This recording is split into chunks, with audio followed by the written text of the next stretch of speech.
यूं तो दुनिया में अरबों खरबों इंसान है, मगर वही सही इंसान है जो इंसानों को काम आए। अस्सलामु अलैकुम वरहमतुल्लाहि वबरकातुहू। नाज़रीन, कैसे हो? अल्लाह की ज़ात से उम्मीद है कि सब खैरियत से रहेंगे। तो बहुत सारे लोगों से मैंने पूछताछ की और कुछ लोग मुझे बताए हैं, और कमेंट्स में बहुत सारे लोग बोलते हैं नौहिरा के पास पैसे नहीं हैं, नौहिरा शेख के पास कर्जे हैं, पैसा नहीं है। किसने कहा है?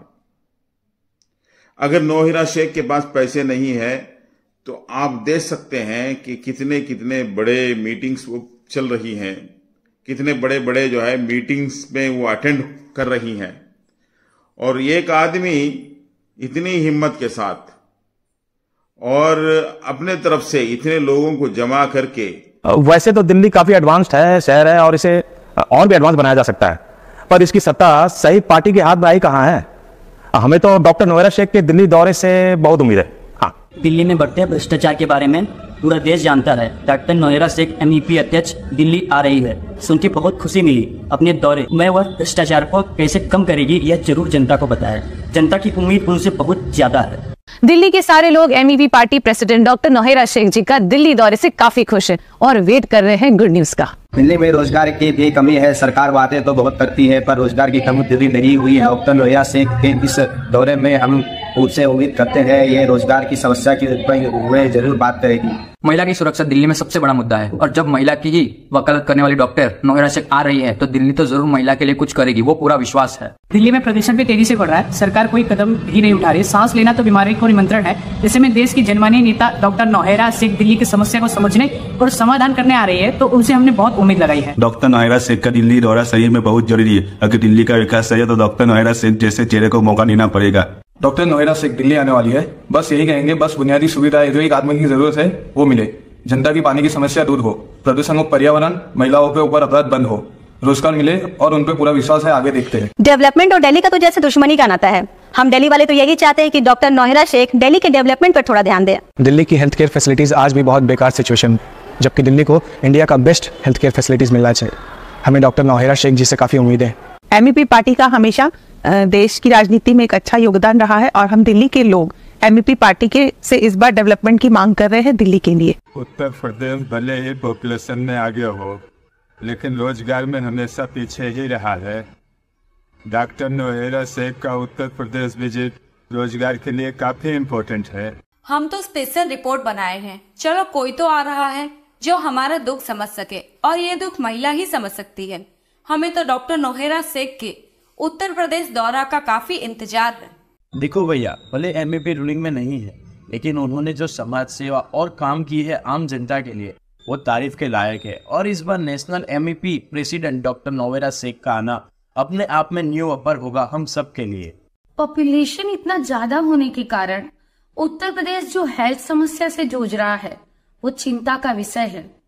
महिला एम्पावरमेंट पार्टी से काफी उम्मीद है, क्यों ना हो। खुद पार्टी की प्रेसिडेंट एक महिला है, तो वो जरूर हमारा दुख समझेंगी, और उम्मीद है जरूर हमारा दुख दूर भी करेंगी। हमारे गांव के सारे युवा, कोई मुंबई गया तो कोई दिल्ली गया, ऐसा लगता है पूरा बंजर पड़ा है।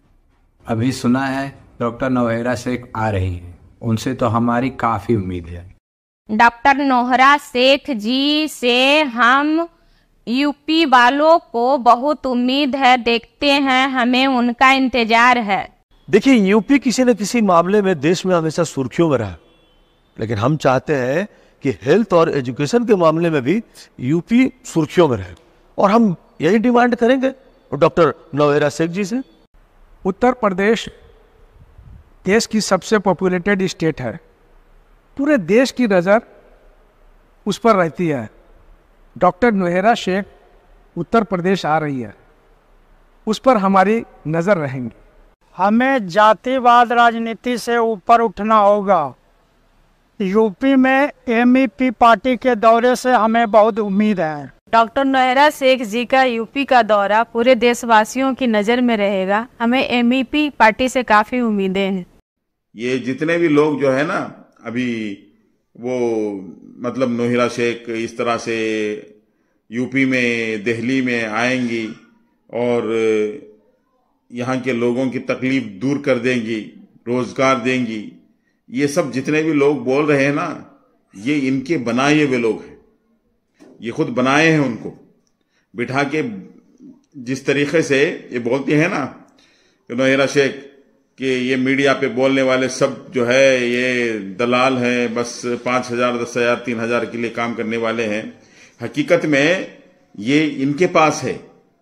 ये जो इनकी तारीफ कर रहे हैं ना, नौहिरा शेख की तारीफ करने वाले, हकीकत में ये लोग हैं जिनको 5-10 हजार दे करके इनसे बोलने लगाए हैं कि हमारे बारे में बोलो, हमारी तारीफ करो। ये तारीफ के भुक्के हैं, खुद पसंदी इनके अंदर है।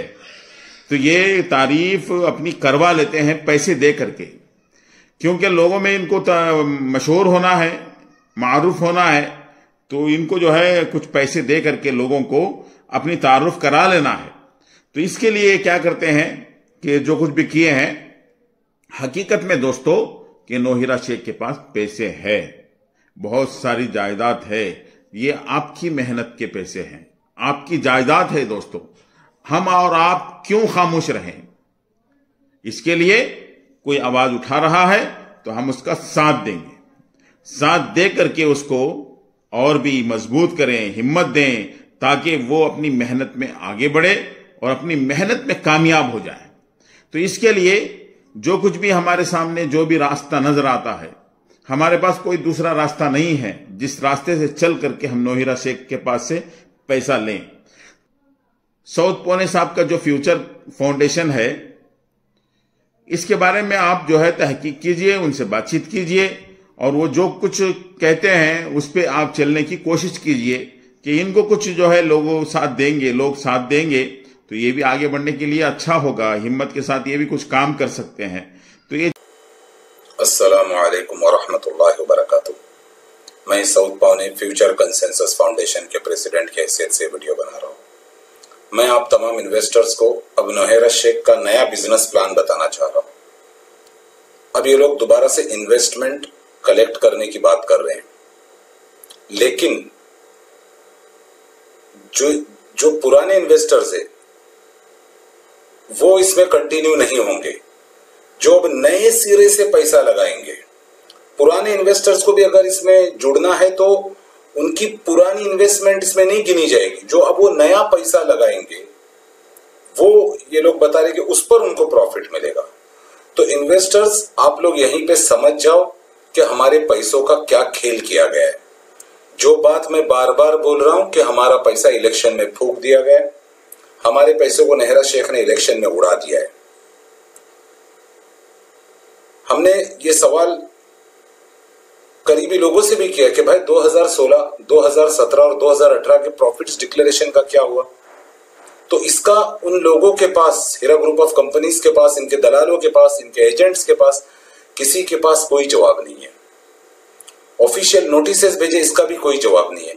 मुझे आप एक बात बताइए कि आज कौन बेवकूफ इंसान होगा जो इस कंपनी में दोबारा इन्वेस्टमेंट करेगा? नया पैसा कहां से आएगा?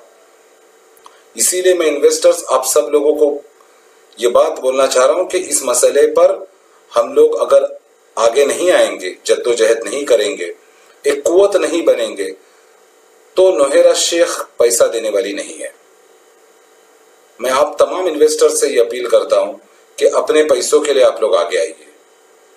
इनसे हमने इतने सारे सवाल इनके सामने रखे, इन्होंने तमाम किसी सवाल का इनके पास कोई जवाब नहीं है। और नौहिरा शेख की नीयत बिल्कुल साफ जाहिर हो रही कि ये औरत पैसे देने का इरादा रखते ही नहीं है। अगर आप 2018 में देखोगे, जब पेमेंट्स डिले होना शुरू हुए, जबकि कंपनी नोटबंदी के वक्त भी कंपनी को पेमेंट्स डिले नहीं हुए थे, पेमेंट्स डिले होना शुरू हुए, फिर धीरे धीरे पेमेंट्स आना ही बंद हो गए। जब इनको सवाल किया जा रहा है कि सऊदी, दुबई और कुवैत, जहां इन मुल्कों पर आरबीआई की कोई रेस्ट्रिक्शंस लागू नहीं होती है, आरबीआई सिर्फ हिंदुस्तान के बैंकों को कंट्रोल करता है, reserve bank of India. Saudi, Dubai और कुवैत, जिन्होंने सऊदी रियाल में इन्वेस्टमेंट करा, जिन्होंने दुबई के दिरहम्स में इन्वेस्टमेंट करा, कुवैत के दिनारों में इन्वेस्टमेंट करा, जो कि वहां की स्कीम्स थी, वहां के इन्वेस्टमेंट्स थे, इसका इनके पास कोई जवाब नहीं है। हम सऊदी अथॉरिटीज से भी टच में हैं और हम उनको भी ये बात बता रहे कि भाई इस तरीके से इस कंपनी ने वहां से इन्वेस्टमेंट कलेक्ट करी और इतने सारे लाखों लोग तबाह बर्बाद हो चुके और तबाही की कगार पर है। हमने कई बड़े बड़े यूट्यूब चैनल से भी हमारी बातचीत शुरू हो चुकी है, कई मीडिया वालों से हम बातचीत कर रहे हैं, उनको ये बता रहे हैं। और जो लोग हमारी फाउंडेशन से जुड़े हुए हैं, हम उन्हें ये यकीन दिलाना चाहते हैं कि फ्यूचर कंसेंसस फाउंडेशन पूरी तरह मुतहर्रिक है और रमजान के बाद बहुत सारे प्रोटेस्ट और रैलियों का हमारा प्रोग्राम है इंशाल्लाह। और हमारी पूरी ये कोशिश है कि कैसे भी करके फ्यूचर कंसेंसस फाउंडेशन अपने इन्वेस्टर्स के इंशाल्लाह पैसों की रिकवरी करेगी। मुझे आप लोग एक बात बताओ, नोहेरा शेख आज अपने पॉलिटिक्स के ऊपर, पॉलिटिकल दौरों के ऊपर, पॉलिटिकल कामों के ऊपर इतने फंक्शंस ऑर्गेनाइज कर रही है, इतनी सारी चीजें वो कर रही है, लाखों करोड़ों ये इसमें उड़ा रही है और लोग गरीब मर रहे, तड़प रहे, भूख से बिलख रहे, बेचारे परेशान हो चुके लोग, किसी की कुछ समझ में नहीं आ रहा है, लोगों की जिंदगियां खराब हो गई, जिंदगियां तबाह बर्बाद हो गई। इनसे कुछ भी सवाल करो तो सिर्फ ये लोग जवाब में एमआईएम बोलते हैं। इनसे जब ये सवाल किया जाता है कि 2016 के प्रॉफिट्स आपने डिक्लेयर करे, प्रोडक्ट्स बिके तभी तो प्रॉफिट्स डिक्लेयर हुए, 2017 के आपने प्रॉफिट्स डिक्लेयर करे, टेक्सटाइल और फूडेक्स के प्रोडक्ट्स बिके तभी डिक्लेयर करे आपने, तो वो पैसा कहां पर है, किस फॉर्म में है, किस शक्ल में है, कहां पर है, कोई जवाब नहीं। अब ये लोग बात कर रहे हैं कि हम लोग नए सिरे से इन्वेस्टमेंट लेंगे और जो इसमें ये लोग नॉन कंप्लेनेंट्स को गिनती में भी नहीं रख रहे। अगर इन्हें इसमें जुड़ना है तो फिर नया पैसा लगाना होगा। जो उनका पुराना इन्वेस्टमेंट है उसके ताल्लुक से इनका ये कहना है कि जब कोर्ट का ऑर्डर आएगा तब देखेंगे। यानी कि जो बात हम कह रहे, जो बात मैं उठा रहा हूं कि ये बंदी सिर्फ कोर्ट खेलना चाहती है, ये बात बिल्कुल सही है। ये लटका के रखना चाहती है, ये ना एसएफआई वालों को पैसा देना चाहती है, ना क्लेमेंट्स को पैसा देना चाहती है, ना एफआईआर कर रहे हुए को पैसा देना चाहती है, ना नॉन कंप्लेनेंट्स को पैसा देना चाहती है। ये किसी को भी पैसा देने वाली नहीं है। और इससे पैसा निकालने के लिए इस मसले पर बहुत मेहनत करनी पड़ेगी, बहुत काम करना पड़ेगा, पूरे हिंदुस्तान में इस मसले को हाईलाइट करना पड़ेगा, अपनी नींदें हराम करनी पड़ेंगी, रोडों पर निकलना पड़ेगा, तभी जाकर यहां से पैसा निकलेगा। और जो कोई भी हमारी फाउंडेशन से जुड़ना चाहता है वो हमारे फाउंडेशन के जनरल सेक्रेटरी इमरान शेख से रब्ता कर सकता है 7666805194 और डिस्क्रिप्शन में भी नंबर दिया हुआ है, आप लोग उनसे कांटेक्ट कर सकते हैं और जो भी फॉर्मेलिटीज है इंशाल्लाह वो आपको बता देंगे। अस्सलामु अलैकुम व रहमतुल्लाहि व बरकातुहू। तो ये चंद बातें थे नोहेरा शेख को लेकर के। वो बहुत सारे लोग ये गलत फहमी में है कि उनके पास पैसे नहीं है, कर्जे बहुत हैं। तो ये दोस्तों ये बिल्कुल जो है नामुनासिबी बात है कि नोहेरा शेख के पास पैसे नहीं है। किसने कहा है? बहुत सारी प्रॉपर्टीज हैं। हाँ, अगर नोहेरा शेख को कुछ हो गया तो फिर इनका पता नहीं चलेगा। ये प्रॉपर्टीज कहां जाएंगे, किसके हाथ में जाएंगे, कौन लेंगे, हमारे पैसे का कौन जिम्मेदार बनेगा, और फिर कोई रास्ता नहीं है, सब रास्ते बंद हो जाएंगे। जब तक नोहेरा शेख है हमारे पैसे और पैसे पूछने का रास्ता भी है। तो इसके लिए कि हम आगे बढ़ें और जो कुछ भी हमसे हो सकता है वो करने की कोशिश करें। अस्सलामु अलैकुम व रहमतुल्लाहि व बरकातुहू।